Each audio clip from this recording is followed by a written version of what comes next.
توی این برنامه از فرهنگ خوب ایرانی ها میگیم،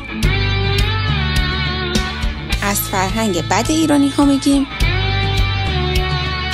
و فیلم برادران لیلا رو بررسی میکنیم که توش فرهنگ های خوب بد ما رو به چالش میکشه. پس اگه موافقید بزنید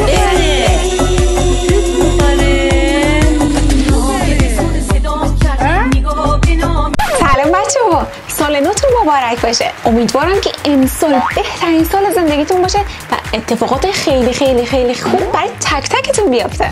راستی ماه رمضان چه خبر؟ I saw you ladies, I have to say hi. I have to. Happy Ramadan, happy Ramadan. Can you say happy Ramadan? Happy Ramadan. Yeah, happy. همونطور که میدونید از ترکیه تا نزدیک هندوچین نوروز رو هر ساله جشن میگیرن. کسایی هم که مثل ما خارج کشور هستن بعد وقتا چند تا سال نو رو با هم دیگه جشن میگیرن. اولش که کریسمسه، دومیش هم که سال نو چینی است که اینجا چینی خیلی زیاد داره. الان چین شما ببین. بعدش هم که سال نو خودمون هست، نوروز هست که من خودم به شخص نوروز از همش بیشتر دوست دارم و فکر میکنم خیلی خوشگل‌تره و باصفاتره. به خاطر اینکه نوروز معنیش اینه که زندگی دوباره برمیگرده و تاریکی و ظلمت تموم میشه. عجب اجداد با فرهنگی داشتیم ما. بریم ببینیم خارجی راجع به نوروز چی میگن. Celebrate the Persian New Year of Persian culture. Persian culture is amazing. A student of Persian culture, not a practitioner, but a student. So excited to share with you a very special holiday celebration. Nowruz! It's the Persian New Year! بچه اگه دیدید که بایدن و میکی موز گفتن پارسیان تعجب نکنید، به خاطر که این جشن اصلش مال پارسیان هست و هرچی ستان توی شهرها و کشورهای نزدیکمون داریم توسط قوم پارس ستانده شده بوده در تاریخ، در گذشته. مثل تاجیکستان، ارمنستان، هندوستان، گرجستان، قزاقستان، همه اینا ستانده شده بوده در گذشته توسط قوم پارس. و چون این فرهنگ اینقدر قشنگ بوده، اینقدر زیبا بوده که همه اقوام هم اون رو هر ساله جشن می‌گرفتن، مثل افغانستان. البته. اما همونطور که فرهنگ خیلی زیبا و غنی داریم، بعضی اوقات یه سری چیزها توی فرهنگمون پیدا میشه که خوب نیست. مثلا ما ایرانی‌ها فرهنگ رانندگیمون واقعا خیلی بده.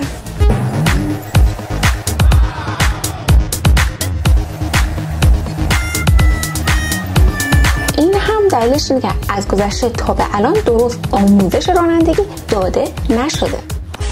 متاسفانه یکی از دلایل مرگ و میر در نوروز نداشتن فرهنگ رانندگی است. البته گفتم یکی از دلایلش. آموزش فرهنگ رانندگی وظیفه دولت هاست که متاسفانه از همون ابتدای ورود اتومبیل به ایران هیچ دولتی وظیفه خودش رو خوب انجام نداده. مثلا اینجا رو نگاه کنید. همونطور که میدونید شوروی سابق یکی از قدیمی ترین متروهای دنیا رو داره که خیلی هم خفنه، چون خیلی عمیقه، هم کاربری پناهگاه رو داره، هم سیستم حمل و نقل پیچیده‌ای داره. یک سال قبل از افتتاح مترو دولت در تلویزیون، رادیو و روزنامه داشته فرهنگ مترو رو آموزش میداده، مثل آرایش گرفتن هنگام سوار شدن، اولویت افراد برای نشستن، خیره نشدن به مسافرهای دیگه و مطالعه کردن کتاب تا رسیدن به مقصد. متاسفانه فرهنگ مترو توی کشور ما هنوز آموزش داده نشده. واسه همینه که این میشه اوضاع متروی تر از ما هم هست. نگران نباشید. هند که فکر کنم فرهنگ سوار شدن مترو رو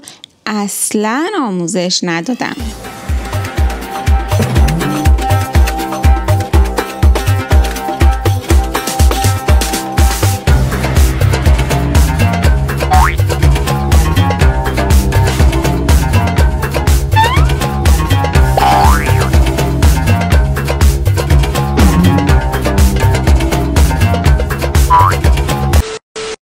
اوضاع خیلی خطرناکه هست. بچه اگه میخواید یک شاهکار هنری رو ببینید که توش فرهنگ نادرست ما ایرانیان رو به نقد میکشه، حتما فیلم برادران لیلا رو ببینید. این فیلم سرتاسر نمادگرایی بود. مثلا اون خونه نماد ایران بود، اعضای خانواده مردم ایران بودن و فامیل جرابلو منطقه‌ایه که ما توش زندگی میکنیم، یعنی خاورمیانه. اول فیلم نشون میده که این خانواده چقدر مخالف زن هست و در آخر فیلم هم بزرگ خانواده در بین جشن تولد دختران میمیره. یکی از دیالوگ‌های سنگین این فیلم اینه که پدر خانواده با اصرار میخواد اسم بزرگ خاندانشون غلام رو روی نوش بذاره که بچه خودش یک حرف قشنگی میزنه. میگه که الان خود بچه‌های غلام هم اسم بچه‌شون رو غلام نذاشتن. این دقیقاً طعنه به تغییرات مثبت کشورهای همسایه‌مون داره. مثلا بچه‌های غلام که عربستان میشن یک تغییراتی کرده که باورتون نمیشه. اونها دستور دادن که در ساحل عربستان میتوان با بیکینی شنا کرد. تازه یک سری قانون‌هایی گذاشتن که باور نمی‌کنید. مثلا صدای بلندگوهای مساجد باید 1/3 صدای فعلی بشه. دوم، ممنوعیت ورود کودکان به مساجد، یعنی کلاس‌های قرآن دیگه برای بچه‌ها نیست. و عمو توسی پر. We have a picture that has spread rumors in the media that you and Justin have other relations. Do you have other relationship? Both, in my opinion, this is a normal photo between a student and a t-shirt. پس دیدین خود بچه‌های غلام چه تغییری کردن؟ برگردیم به فیلم. بعد از 2 ساعت دیالوگ‌های طلایی بازیگرا شروع میشه که به شخصه برای من یک حرف بزرگی داشت و اون هم ضعف دموکراسی و انتخابات هست. طعنه شدید این فیلم به برابری حق رأی بین یک انسان متخصص و غیر متخصص هست که باعث میشه جمع رأی مردان ناموفق خانواده غلبه کنه به رأی درست لیلا و به زیبایی نشون میده که تعداد افراد نخبه تاثیرگذار در جامعه 1/5 افراد معلوم الحال جامعه هست. به قیمت این سقف بالا سرمون. حتی اگه این خونه رو از دست بدیم که نمیدیم باز میارزه. لیلا جان، ما خانوادگی استعدادشو داریم. ما این خونه رو از دست بدیم همه با هم کارتون خوابه. مگه پول ماها وسط نیست؟ خب نظر ما هم باید مهم باشه دیگه. رأی بگیریم. بین این 2 شخصیت خیلی سخته بخوایم بگیم که کدوم بهتره. مثلا اون کسی که دموکراسی داره میگه هر کسی هر کاری دوست داره و هر جوری دوست داره میتونه انجام بده، البته اگه به کسی آسیبی نرسونه. ولی توی فیلم برادران لیلا داره به وضوح داره نشون میده که دموکراسی چیز خوبی نیست. مثلا نمیخوام خودم رو خیلی بزرگ کنم، چرا حق رأی من با یه نخبه علمی یا سیاسی باید یکی باشه؟ براتون میخوام یه مثال بزنم. مثلا شما اگه ماشینتون خراب بشه میبرید پیش نونوا، یا مثلا وقتی دندونتون درد میکنه میرید پیش آرایشگر.